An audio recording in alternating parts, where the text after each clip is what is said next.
Hi friends, তোমরা কেমন আছো? আমি তো ভালো আছি। আশা করি তোমরাও সবাই ভালো আছো। আমি এখন রাতের খাবার বানাবো, রুটি করব, ঠিক আছে।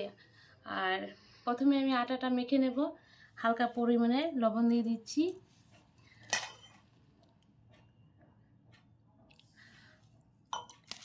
অল্প অল্প জল দিয়ে আটাটা ভালো করে মাখবো।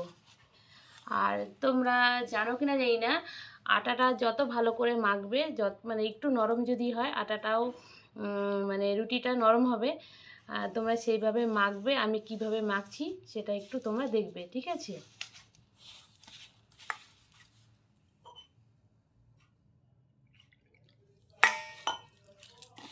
মানে একবারে বেশি করে জল দেবে না, অল্প অল্প করে জল দিয়ে আটাটা মাখবে, দেখবে আটাটা মাখা ভালো হয়। আর আটা মাখা ভালো হলে রুটিটাও বেশ ভালো হয়, নরম হয়।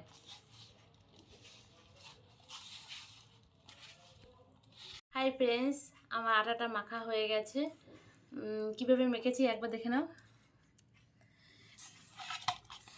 এখন আটাটা ছোটো ছোটো করে কেটে নেব, মানে গুলি পাকাবো। আর বেশি আটা মাখিনি, যেহেতু আমার হাজব্যান্ড একা খাবে। হ্যাঁ, আমি রাতে ভাত খাই, আমার হাজব্যান্ড রুটি খায়, তাই 4-5টা রুটি করব, বেশি রুটি করব না।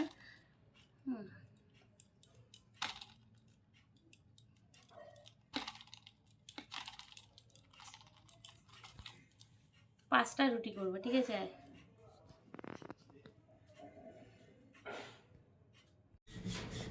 রুটিটা আমি বেলে নিচ্ছি, ঠিক আছে, গোল গোল করে বেলে নিচ্ছি। প্রথমে আমি গোল করে নিয়েছিলাম, তারপরে দেখো আটাটা আমি এইভাবে বেলে নিচ্ছি।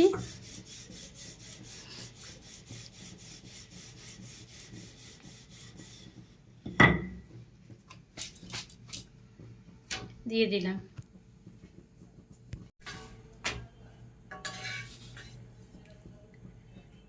এপাশ ওপাশ একটু ভালো করে ভেজে নেব, তারপরে তোমরা দেখতে থাকো যে রুটিটা ফুলছে কিনা, ঠিক আছে।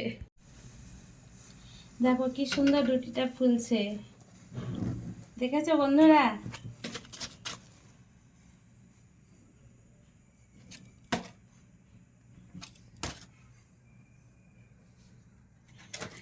কিভাবে রুটি করতে হয়, কিভাবে বেলতে হয় তোমরা দেখে নিয়েছো তো।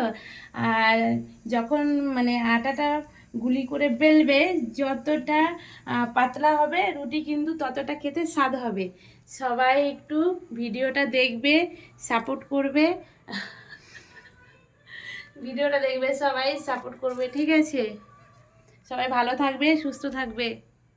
আর চ্যানেলটিকে সবাই সাবস্ক্রাইব করবে যারা নিউ ফ্রেন্ড আছো। বাই।